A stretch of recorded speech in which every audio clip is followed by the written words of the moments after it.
നിരവധി വിദേശ പഴവർഗ്ഗങ്ങൾ കോഴിക്കോട്ടെ മലയോര മേഖലയ്ക്ക് പരിചയപ്പെടുത്തിയ ഗ്രീൻ ഗാർഡൻ ഉസ്സന്റെ പരീക്ഷണ പൈനാപ്പിൾ കൃഷി എന്തായാലും വിജയമായിട്ടുണ്ട്. 12ഓളം വ്യത്യസ്ത ഇനം കൈതച്ചക്കകളാണ് നോർത്ത് കാരശ്ശേരി സ്വദേശിയായ ഇദ്ദേഹം ടെറസിൽ നട്ട് പരിപാലിക്കുന്നത്.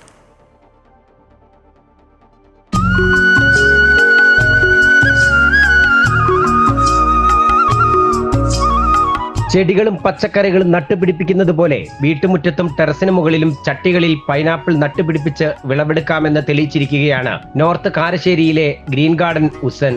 തന്റെ വീട്ടുമുറ്റത്തും ടെറസിന് മുകളിലും നഴ്സറിയിലുമൊക്കെയായി നിരവധി ഇനം പൈനാപ്പിളുകളാണ് ഇദ്ദേഹം ചട്ടികളിൽ നട്ടുപിടിപ്പിച്ച് വിളവെടുക്കുന്നത്. ടെറസായിട്ട് വെറുതെ ടെറസിൽ കിടക്കുന്ന സ്ഥലം, കുറഞ്ഞ വെള്ളം, ഒരു കുറഞ്ഞ പോട്ടി മിക്സ് ഉണ്ടെങ്കിൽ ഇത് നട്ടുവിട്ടിട്ടുണ്ടെങ്കിൽ ഒരു നല്ല, ഇതിപ്പോ പുറമേയൊക്കെ നടുമ്പോൾ പന്നികളെ ശല്യം, മറ്റു ശല്യങ്ങളൊക്കെ ഉണ്ട്. അതൊന്നും ഇപ്പൊ ഇതില് ടെറസിലാകുമ്പോൾ വരില്ല. പിന്നെ നമുക്ക് വീട്ടിൽ എപ്പോഴും ഒരു ടെറസിന്റെ മുകളിൽ ഒരു ഫ്രൂട്ട് റെഡി ആയിട്ട് കിട്ടും. പിന്നെ അതിൽ തന്നെ തൈകൾ വേറെ കിട്ടുകയും ചെയ്യും. അപ്പൊ ഏത് മണിമാർക്കും ചെയ്യാൻ പറ്റുന്ന ഒരു കൃഷിയാണ്.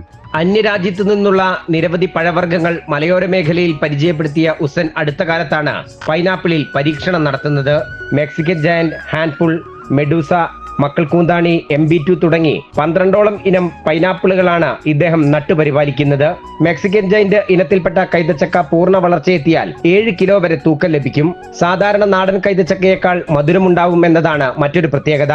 ഹാൻഡ്ഫുൾ ഇനത്തിൽപ്പെട്ട കൈതച്ചക്ക പഴുത്താൽ മുറിക്കാതെ തന്നെ കൈകൊണ്ട് അടർത്തിയെടുത്ത് കഴിക്കാനാകും. അത്യാവശ്യത്തിന് വെള്ളവും വളവും നല്ല വെയിലും ലഭിച്ചാൽ 1 വർഷം കൊണ്ട് മെക്സിക്കൻ ജയന്റ് കായ്ച്ചു തുടങ്ങും. ഈ ഇനത്തിൽപ്പെട്ട കൈതച്ചക്കകൾ നമ്മുടെ വിപണികളിൽ ലഭ്യമല്ല. പക്ഷേ ഇപ്പോൾ നിരവധി ആളുകളാണ് ഇതിന്റെ തൈ അന്വേഷിച്ചെത്തുന്നത്. തൈകൾ അധികം ഓൺലൈനിലാണ് ഇത് വാങ്ങിക്കുന്നത്. ഇതിപ്പോ ഏതെങ്കിലും മീഡിയകളിൽ പോകുമ്പോൾ ഓൺലൈനിലാണ് തൈകൾ.